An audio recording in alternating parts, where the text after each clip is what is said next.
Hey, so I've been revamping my shop a little bit. I've been in here for about 2.5 years, and when I first built the shop, I had this space. It's about 35 by 20, so it's like 700 square feet, about the size of a 2-car garage. And I was coming out of a 240 square foot garage, so this was just immense. And I was just built this pornographically large work table because I could. And I was just like, this is great, I'm going to have all the table space I need. Now I've been here for 2.5 years, and I've sort of figured out what I'm doing, a little better with the space and how I'm going to work. So it was time to revamp that to make it a little more efficient, a little cleaner, a little neater, and maximize the space, because I've accumulated a lot more things since I moved in, and it was starting to get crowded. So here's what I come up with. I'll show you around a little bit. It's not done yet, I still got to move in some little stuff. There's still a lot of shelves to be built, and maximizing some utility space here and there. You'll see like there's big gaping gaps in places where obviously I could build shelves, but it's a start.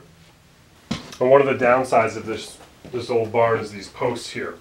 They are right in the way. So when I had the giant table in the middle, I could never properly have my table saw set up to where I could have that full space you really need around a table saw to efficiently use it with sheet goods and whatnot.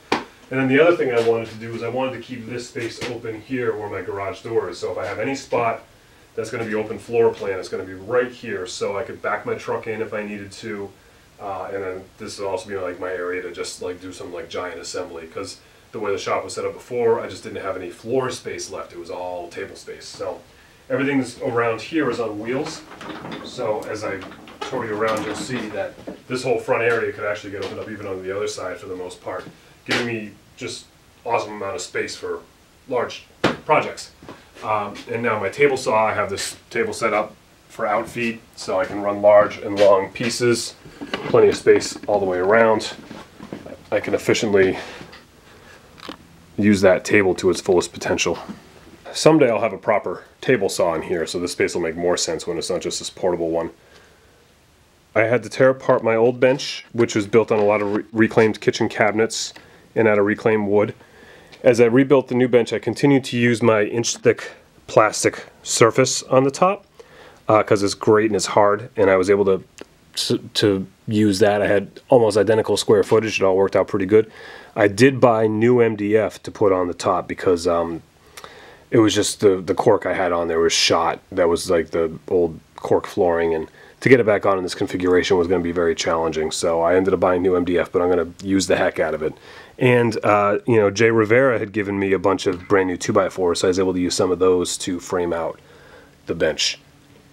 So you see that the table itself has this sort of S shape to it. What that does is it gives me lots of open areas. There's no place where I can't really reach, whereas my old table, it was so big that the middle was hard to reach, and I always had to find myself running around it to get to the other side. So I left both sides open. Again, like the scroll saw's on wheels, so I can go out if I need that edge for the table. I can go in if I need the open space. This way all my dust collection now is on one side, which is still obviously a work in progress. I'm going to fix this all up and box it in so it's safe. But so now I have my dust collection going shorter distances to everything, so it should do a little better to my saw there. And then this hose can also disconnect and be hooked up to a hand sander, so I can do hand sanding over here. And you'll see I haven't finished plumbing it in yet, but I'm going to have a connection. I put a sanding port here, a downdraft, so there's going to be a three-way, so I can turn on the downdraft and turn off the suction to the table saw. So I can have my sander hooked up to suction and have a suction area that I'm sanding on top of. That should really help reduce some sawdust once I have this all set up. So this whole area is the woodworking area, basically. The idea being metalworking in the far end, straight up woodworking here, or where the sanding station is rather, is sort of where woodworking and metalworking combine into woodworking over here, and then general making and tinkering here at what I always kind of call home base, right where my main tool chest is, my main sort of area. So over here I do all my roughing down, breaking down wood. I've got a small compressor set up for nailing stuff together, chopping, sanding stations over there. All the sort of messy woodworking stuff is on this area.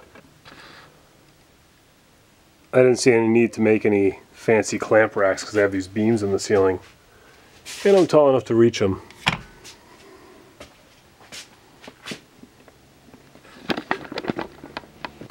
Now the other thing I've done is I have duplicates of tools, and when I can, I scatter tools around the shop. So if I'm over here working and I need a screwdriver, I don't have to go back to the screwdriver drawer. I've got one right here. I always kind of like to have these catch-all kind of bins everywhere, so I've got a mallet and you know, some clamps or some wood glue if I need it, so I don't have to go all the way back to the glue cabinet. I've got some there.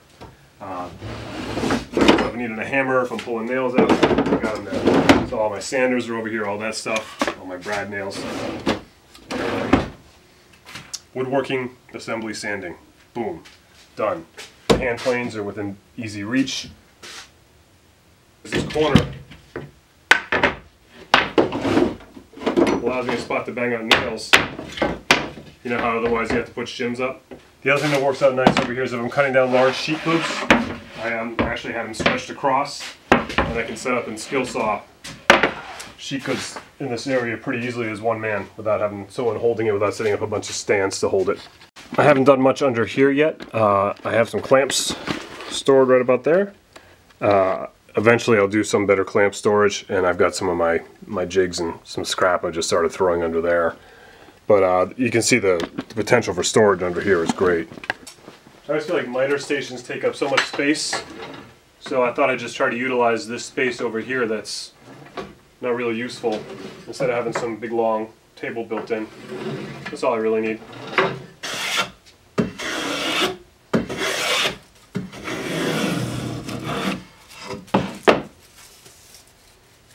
So much fun. Eventually I'll put a proper woodworking vise in somewhere around here, but until then, this works fine. I like having catch-alls, you know, just little places to drop stuff that you're going to use frequently, and little baskets, some of the heavy hitters, so to speak.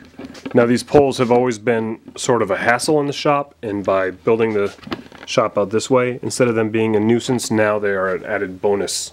I'm also so close to the stove that this is the warmest spot in the shop, which is the other reason I set up home base back here. So right now it's like 30 degrees outside, but it's 70 in here. I didn't bolt this power strip down because if I need extra power over here, I've got it. And I can also bring it to the other side. Wherever I need it, I have it. So instead of bolting it down, I just let it fly loose. If it's in my way, just push it out of the way. I don't use the lathe very often, so sort of tucking it back in the corner seemed like a pretty good place for it. It's sort of the darkest corner of the shop, but there's always ways to fix that. I got my router table set up here, and I like to keep things sort of together, so I put into my tool and hardware cabinet a router drawer, all my router accessories and wrenches and push sticks and stuff. And then I have been keeping some of that in this cabinet, but this cabinet always gets so messy, all the sawdust and whatnot that ends up in here. I'm going to probably pull I think I just have the router bits left in there besides some stuff I don't use. So I'm going to try and pull all that stuff up and sort of seal that cabinet up, and maybe even run a dust collection line to it. We'll see. The old scroll saw, I actually find myself using this thing a lot, doing little things, and Vance loves it. It's a beautiful piece to look at, so it's nice kind of having it right in the center of my shop. It's on wheels, so I can move it in and out of the way if I want this table space or whatever. Same as the scroll saw, the bandsaw is on wheels. So I can pull it out and use it, plenty of room, pull out wherever I need it, and tuck it away when I'm done, keeping my open floor plan. This sort of sanding station I set up will also be used for both wood and metal. I dropped an old dust vac in the cabinet,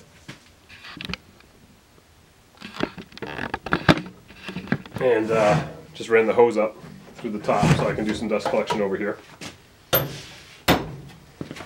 Now this drill press here is my grandfather's drill press, and I don't really need it, but I have it, and I'm not going to get rid of it because it's a family piece. I like the fact that my son uses his great-grandfather's drill press, and I would like to pass it on to him. So I have it set up and just use it for stuff. This is like the machine shop area now. I've got the metal lathe set up over here, And I'm starting to set this all up again with catch-alls and places to put all the little things that you need to make them all convenient. Again, I can build some shelves down here and whatnot to have better storage than just what I have now. And then the welding area. This is the cart that I built for when I did the Maker Faire and some other shows. And this top was this very simple thing I welded together, just a bunch of pieces of angle iron for when I was plasma cutting all of those cacti. I needed a surface to plasma cut on. So what I did is I just tacked that on top of my cart, and now I have a welding table. Now what makes this table cool is it's on wheels, so I can move it around, but it's pretty heavy, so it won't move a lot, and it's got locking wheels. I just threw some scrap metal on the bottom and have some shelves down there. I took this was the piece of 11 gauge that I was welding on my old table, and I welded it onto this, I don't know what I had. I just tacked this in together for some reason at some point in time, a long time ago. So that pops right in the table, and I can take it out if I want it out for plasma cutting, and then leave it in for welding. If I want to weld in an open surface, I can. Only a couple of these are welded down, so I can set them up for plasma cutting, welding, whatever I need. I'll cut some more if I need them. Right now there's not a lot. I can even make a basically solid surface if I put a whole bunch of them together like this. It's just a very versatile way to go. I have all my grinding supplies and my welding supplies on the stand next to my welder, which is on I'm going to build a proper cart for that one of these days. And that way I can just dig it all up, and I have some stuff hanging on this post here. Some of my standard tools, some ear protection, all again to try and make that post usable part of the shop instead of hassle in the shop. So yeah, I've still got a lot to do. I'm not quite fully moved in yet, and I'm still I have to work on it for a while and see what's going to work and what's not going to work. I'm not a total efficiency nut. Like, I'm not one of these people that spends all day planning and not actually working, and I do have work to do. So now I'm just going to get back to work in my shop and continue to adjust and grow and adapt as I continue to adjust and grow and adapt.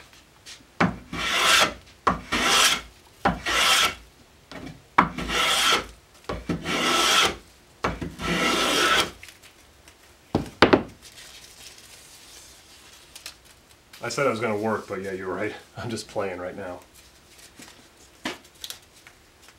Alright, if you have any questions, feel free to ask. Rock and roll.